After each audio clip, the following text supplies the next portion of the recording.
Hello everyone, welcome to English 101। Has, have, had ये तीन words English बोलते समय अक्सर यूज किए जाते हैं, लेकिन कई बार कंफ्यूजन हो जाती है कि इन तीनों वर्ड्स को कहाँ यूज करें। जैसे कि I have eaten an apple, he has to go, she has had a car, they have been working since yesterday. कब हैव लगाएं, कब हैज लगाएं, हैज और हैड इकट्ठा कब आता है और हैव के साथ बीन कब आता है, आपकी ये सभी कंफ्यूजन दूर होने वाली हैं। वीडियो को एंड तक जरूर देखिएगा, क्योंकि इस एक वीडियो से आप हैज, हैव, हैड की मास्टरी कर लेंगे। हैज, हैव, हैड के कई यूजेस हैं इंग्लिश लैंग्वेज में। कभी ये मेन वर्ब की तरह यूज होते हैं, कभी हेल्पिंग वर्ब की तरह और कभी मॉडल वर्ब की तरह। पहले सीखते हैं कि कैसे has, have, had main verb की तरह यूज होते हैं। हैव और हैज प्रेजेंट टेंस में बात करने के लिए यूज होते हैं, पास्ट के लिए हैड यूज करते हैं और फ्यूचर के लिए विल हैव यूज करते हैं। जब हम हैज, हैव, हैड को as a main verb use करते हैं तो हैज और हैव को as a first form of verb consider करते हैं और हैड है second and third form of verb. जब हम किसी चीज के बारे में कहते हैं कि मेरे पास ये चीज है, जैसे कि मेरे पास एक कार है, इट मीन्स कि कार पर मेरा मालिकाना हक है, तो हम बोलेंगे आई हैव अ कार। बड़ी से लेके छोटी चीज तक जो भी हमारे पास है उसके लिए हैज, हैव और हैड यूज करते हैं as a main verb. Present tense में पहले आएगा सब्जेक्ट, देन हैज या have and then object.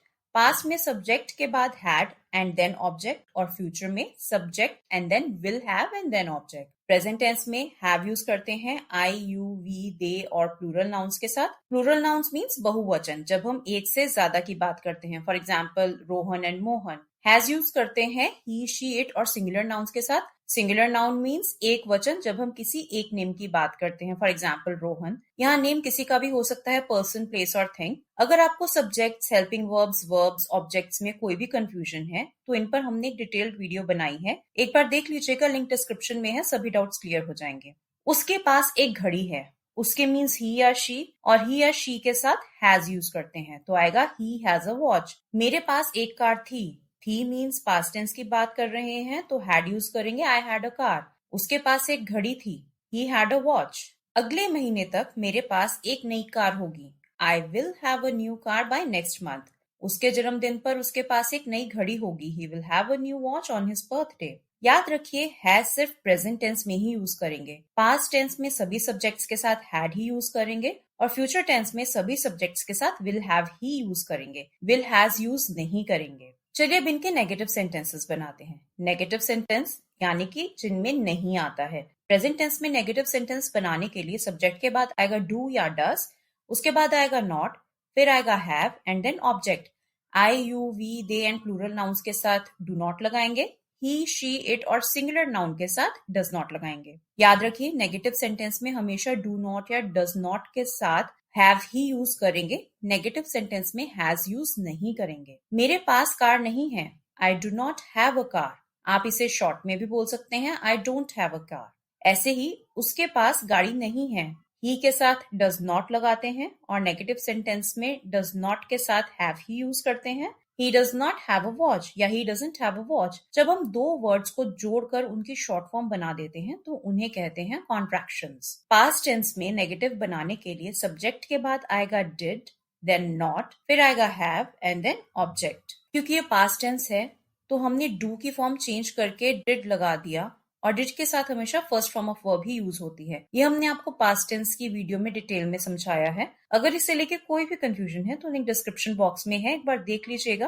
Past के नेगेटिव सेंटेंस में डिड नॉट के साथ हमेशा हैव ही लगाएंगे, हैड यूज नहीं करेंगे। मेरे पास कार नहीं थी, I did not have a car. Did not के कॉन्ट्रैक्शन है डिडंट। उसके पास घड़ी नहीं थी, he did not have a watch. Future में सब्जेक्ट और विल के बाद नॉट आएगा, then have and then object. अगले महीने तक मेरे पास नई कार नहीं होगी, I will not have a new car by next month. Will not की कॉन्ट्रैक्शन है want.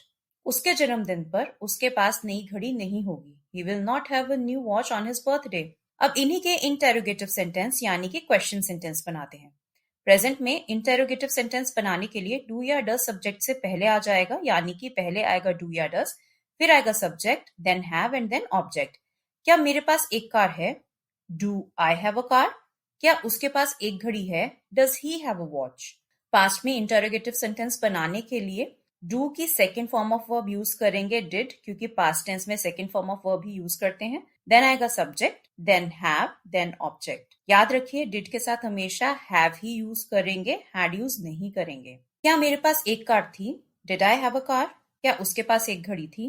Did he have a watch? Future में इंटरोगेटिव सेंटेंस बनाने के लिए पहले आएगा विल, उसके बाद आएगा subject, then have and then object. क्या अगले महीने तक मेरे पास एक नई कार होगी? Will I have a new car by next month? क्या उसके जन्मदिन पर उसके पास एक नई घड़ी होगी? Will he have a new watch on his birthday? ये हो गया हैज, हैव, हैड का एक यूज, ओनरशिप या मालिकाना हक। अगर इन्हीं तीनों वर्ड्स के साथ टू जोड़ दें तो अब इसका मतलब बन गया है मजबूरी या बाध्यता, यानी कि कोई काम करना जरूरी है, नेसेसरी है। ये एक मॉडल वर्ब है। मजबूरी है तो हैव टू या हैज टू आएगा, मजबूरी थी तो हैड टू आएगा, और मजबूरी होगी तो विल हैव टू आएगा। यानी कि ऐसे सेंटेंसेस जिनमें बोलेंगे कि काम करना पड़ता है तो हैव टू या हैज टू यूज करेंगे, काम करना पड़ता था तो हैड टू यूज करेंगे, और काम करना पड़ेगा तो विल हैव टू यूज करेंगे। प्रेजेंट में सब्जेक्ट के बाद हैज टू या हैव टू आएगा and then first form of verb and then object. For example, मुझे 10 बजे तक ऑफिस पहुंचना पड़ता है। I have to reach office by 10 o'clock। Office time पर पहुंचना होता है, जरूरी भी है और मजबूरी भी। उसे रात का खाना बनाना पड़ता है। She has to cook dinner. Past में सब्जेक्ट के बाद हैड टू आएगा, then first form of verb and then object. मुझे 10 बजे तक ऑफिस पहुंचना पड़ता था। I had to reach office by 10 o'clock। उसे रात का खाना बनाना पड़ता था। She had to cook dinner. Future में सब्जेक्ट के बाद विल हैव टू आएगा, then first form of verb and then object. मुझे 10 बजे तक ऑफिस पहुंचना पड़ेगा। I will have to reach office by 10 o'clock। उसे रात का खाना बनाना पड़ेगा। She will have to cook dinner. याद रखिए, चाहे हैव टू है या हैज टू है या हैड टू है या विल हैव टू है, सबके साथ फर्स्ट फॉर्म ऑफ वर्ब ही यूज करेंगे। टू के साथ हमेशा फर्स्ट फॉर्म ऑफ वर्ब ही यूज की जाती है। चलिए अब इनके नेगेटिव सेंटेंस बनाते हैं। नेगेटिव सेंटेंस बनाने के लिए प्रेजेंट टेंस में पहले आएगा सब्जेक्ट, उसके बाद डू नॉट या डज नॉट लगाएंगे, then have to, then first form of verb and then object. Past tense में सब्जेक्ट के बाद did not, then have to, then first form of verb and then object आएगा।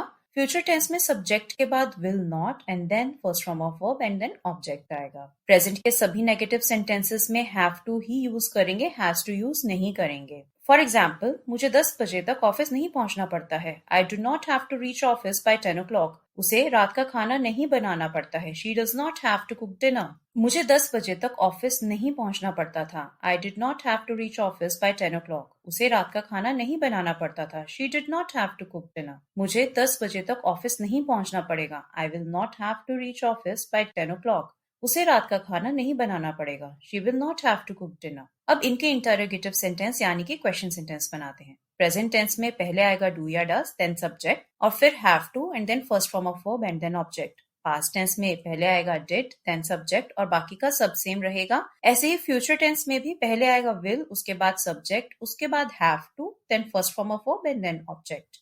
क्या मुझे 10 बजे तक ऑफिस पहुंचना पड़ता है? Do I have to reach office by 10 o'clock? क्या उसे रात का खाना बनाना पड़ता है? Does she have to cook dinner? क्या मुझे 10 बजे तक ऑफिस पहुंचना था? Did I have to reach office by 10 o'clock? क्या उसे रात का खाना बनाना पड़ता था? Did she have to cook dinner? क्या मुझे 10 बजे तक ऑफिस पहुंचना पड़ेगा? Will I have to reach the office by 10 o'clock? क्या उसे रात का खाना बनाना पड़ेगा? Will she have to cook dinner? जब कोई काम पूरा हुआ हो उसके लिए has, have, had as a helping verb use करते हैं परफेक्ट टेंस में। जिन सेंटेंसेस के एंड में चुका है, चुकी है या चुके होंगे आता है, उनमें सब्जेक्ट के बाद हैज या हैव के साथ third form of verb use करते हैं। जिन सेंटेंसेस के एंड में चुका था, चुकी थी और चुके थे आता है, वहां सब्जेक्ट के बाद हैड के साथ third form of verb use करेंगे। और जिन सेंटेंसेस के एंड में चुका होगा, चुकी होगी या चुके होंगे आता है, वहां सब्जेक्ट के बाद विल हैव के साथ third form of verb use करेंगे। सभी सब्जेक्ट्स के साथ विल हैव ही यूज करेंगे, विल हैज यूज नहीं करेंगे। परफेक्ट टेंस पर हमने डिटेल्ड वीडियो ऑलरेडी अपलोड की हुई है, लिंक डिस्क्रिप्शन में है, एक बार देख लीजिएगा। परफेक्ट टेंस का कंसेप्ट क्लियर हो जाएगा। मैं ऑफिस पहुंच चुका हूँ। I have reached the office. याद रखिए, हमें फोकस करना है काम पूरे होने पर। मैं ऑफिस पहुंच चुका हूँ या मैं ऑफिस पहुंच गया का मतलब एक ही है। चुका हूँ या चुका था आपको समझाने के लिए बताया है। आप एग्जैक्ट हिंदी टू इंग्लिश शब्दों पर मत जाइएगा, बल्कि कंसेप्ट पे फोकस कीजिएगा। उसने रात का खाना बना लिया है। She has cooked dinner. बारिश रुक चुकी थी। The rain had stopped. वो रात का खाना बना चुकी थी। She had cooked dinner. मैं 10 बजे तक ऑफिस पहुंच चुका हूँगा। I will have reach the office by 10 o'clock। वह रात का खाना बना चुकी होगी। She will have cook dinner. कई बार आपने ऐसे सेंटेंसेस भी पढ़े होंगे। I have had my breakfast, he has had his breakfast, he had his breakfast when we visited him. यहाँ पर एक ही सेंटेंस में हैव हैड, हैज हैड और हैड है। यहाँ पर have, has, had as a helping verb और मेन वर्ब दोनों है। I have had my breakfast means मैं अपना नाश्ता कर चुका हूँ।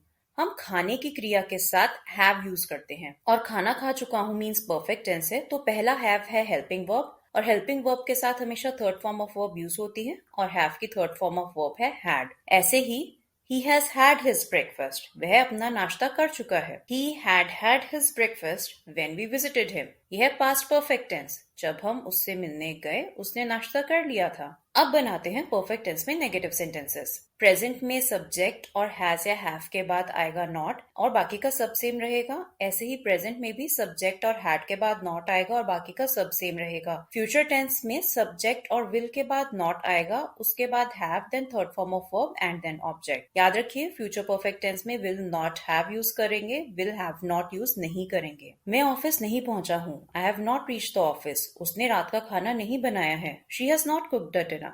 बारिश नहीं रुकी थी। The rain had not stopped. उसने रात का खाना नहीं बनाया था। She had not cooked dinner. मैं 10 बजे तक ऑफिस नहीं पहुंचा होऊंगा। I will not have reach the office by 10 o'clock। उसने रात का खाना नहीं बनाया होगा। She will not have cooked dinner. अब परफेक्ट टेंस में इंटरोगेटिव सेंटेंसेस बनाते हैं। प्रेजेंट में पहले आएगा हैज या have and then subject, then third form of verb and then object. Past में पहले आएगा हैड, देन सब्जेक्ट, उसके बाद वही थर्ड फॉर्म ऑफ वर्ब के बाद ऑब्जेक्ट। और फ्यूचर में भी पहले विल आएगा, बाद में सब्जेक्ट आएगा और उसके बाद हैव आएगा और बाकी का सब सेम रहेगा। तीनों टेंसेस में हेल्पिंग वर्ब पहले आ जाएगा यानी कि हैज, हैव, हैड या विल और उसके बाद सब्जेक्ट आएगा। क्या मैं ऑफिस पहुंच चुका हूँ? Have I reach the office? क्या उसने रात का खाना बनाया है? Has she cooked dinner? क्या बारिश रुक चुकी थी? Had the rain stopped? क्या उसने रात का खाना बनाया था? Had she cooked dinner? क्या मैं 10 बजे तक ऑफिस पहुंच जाऊंगा? Will I have reached office by 10 o'clock? क्या उसने रात का खाना बनाया होगा? Will she have cooked dinner? Next है has been, have been and had been. इनका मतलब है होना। जैसे कि हम 10 साल से दोस्त हैं। We have been friends for 10 years। हमारी दोस्ती 10 साल से है यानी कि एग्जिस्टेंस है या किसी चीज की प्रेजेंस है। उसका बहुत बड़ा सहयोग रहा है। He has been a great support। या अगर हम किसी जगह के बारे में बताते हैं कि हम वहां गए हुए हैं, जैसे कि मैं लंदन गया हुआ हूँ, तो बोलेंगे I have been to London। या मैं लंदन कभी नहीं गया। I have never been to London। हम has, have, had के साथ been तब भी यूज करते हैं जब हम किसी ऐसी सिचुएशन या काम की बात करते हैं जो लंबे समय से चल रहा है या चल रहा था या चल रहा होगा, यानी कि परफेक्ट कंटिन्यूअस टेंस। जैसे कि वह इस प्रोजेक्ट पर 3 महीने से काम कर रहे हैं। They have been working on this project for 3 months। मैं वहां 1 साल से काम कर रहा था। I had been working there for a year। Perfect continuous tense पर डिटेल्ड वीडियोस ऑलरेडी अवेलेबल हैं, लिंक डिस्क्रिप्शन में मिल जाएगा, एक बार देख लीजिएगा। नेक्स्ट है हैविंग, जो कि रोजमर्रा की बातचीत में बहुत ज्यादा यूज होता है और इसके अलग अलग मीनिंग्स हैं। हैविंग यूज करते हैं खाने के लिए। मैं नाश्ता कर रही हूँ। आई एम हैविंग माई ब्रेकफास्ट। खाने की क्रिया के लिए हैव और हैविंग दोनों ही यूज करते हैं। अगर हम किसी को खाने के लिए ऑफर करते हैं, फॉर एग्जाम्पल प्लीज कुछ फ्रूट्स खा लीजिए, तो हम कैसे कहेंगे? Please have some fruits. हम एक्सपीरियंस शेयर करने के लिए भी हैविंग को यूज करते हैं। मुझे कुछ आर्थिक समस्याएं हो रही हैं। I am having some financial problems. मेरा जो अभी एक्सपीरियंस है या जो मैं वो एक्सपीरियंस कर रही हूँ, मैं वो एक्सप्लेन कर रही हूँ हैविंग के थ्रू। मैं अच्छा समय बिता रही हूँ। आई am having a great time. मुझे सर दर्द हो रहा है। आई am having a headache means मैं अभी हेडेक एक्सपीरियंस कर रही हूँ। अगर आप किसी को विश करते हैं कि आपका दिन अच्छा हो या मजे करो, तो ये एक डिजायर्ड एक्सपीरियंस विश कर रहे हैं। डिजायर्ड मीन्स इच्छा अनुसार, तो बोलेंगे have a great day, have fun. So guys, ये थी detailed video has, have, had पर। आई होप आपके कंसेप्ट क्लियर हुए होंगे। अगर वीडियो अच्छी लगी हो तो please like, share and subscribe जरूर कीजिएगा। और अगर आप कोई और टॉपिक पे चाहते हैं कि हम वीडियो बनाएं, वो भी कॉमेंट बॉक्स में प्लीज सजेस्ट कीजिएगा। Have a great day, happy learning.